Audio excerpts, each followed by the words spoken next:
humans came to the earth, we were pitiful and we couldn't survive on our own. It was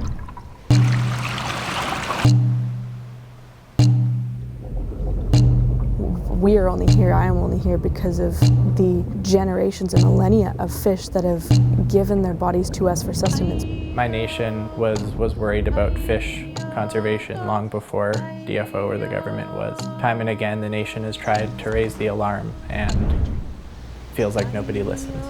The fishing activities of Indigenous peoples around the world have faced the same colonial experience. They've been profoundly transformed and reshaped by a variety of forces. Murray Sinclair made a really profound statement that it was education that got us into this mess, and it's education that's going to get us out of it.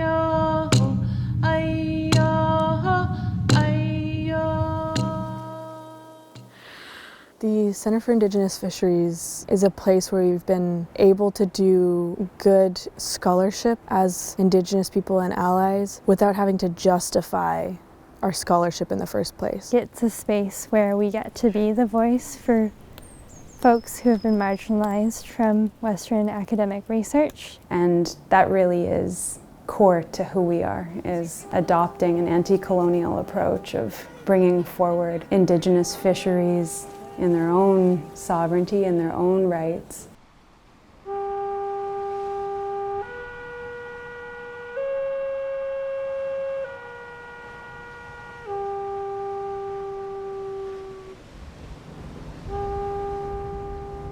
I joined the Institute for Oceans and Fisheries when it first started as an interdisciplinary institute. We started a couple of years of having planning meetings and 50% Indigenous representatives to make a real strategic plan that the university would accept and commit to.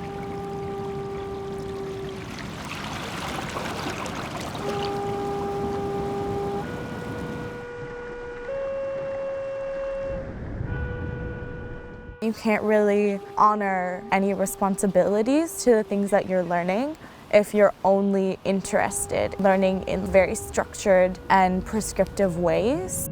A core idea for the center and for our field in general, that what we do isn't at the exclusion of Western science, and it's certainly not at the exclusion of Indigenous knowledge, as historically has been the case. Coming out of Mi'kmaq territory, that of Etoweptimuk, the gift of multiple perspectives, it's about epistemic pluralism. It's about seeing value in all ways of knowing, and it's often described in this way of Indigenous and Western science.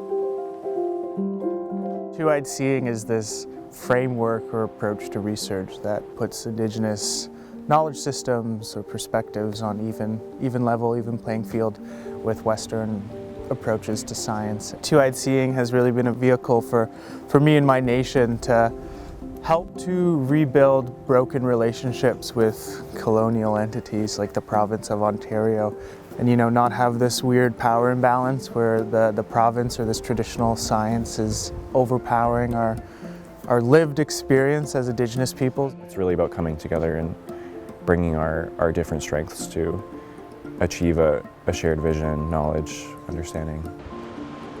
It's an important part of our work to hold that idea that fish have agency.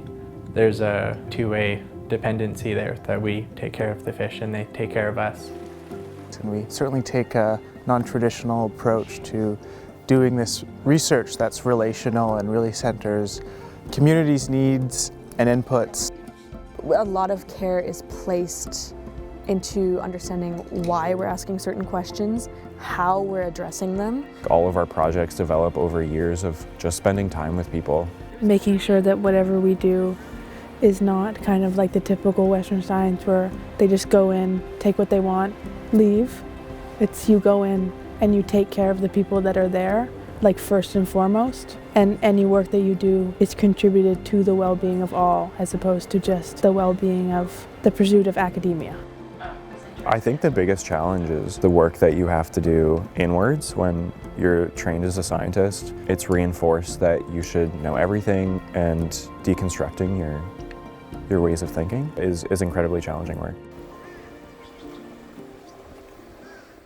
I've always figured youth into my work from the very beginning. The youth work that I do, but also the youth work that others within the team do, are super, super central. It's important for the center to be concentrating on making sure that we can pass that education on through a system that hasn't been very generous to us.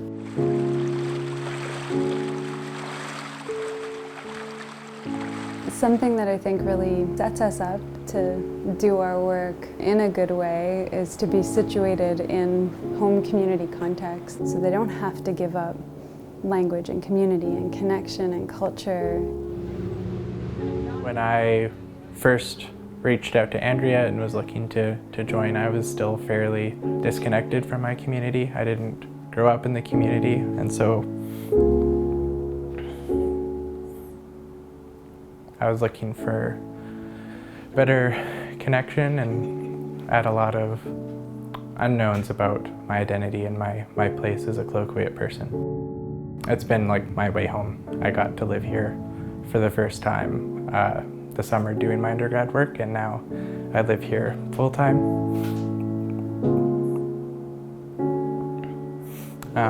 which is really special to me. We know, based on psychological science, that facts won't change people's actions. It's the love and the felt experiences of nature and our relationships to it that will really change our actions. We are all fundamentally here because we love the systems that we work in. When things can't speak for themselves, we have to speak up. When things can't move for themselves, we have to do what we can.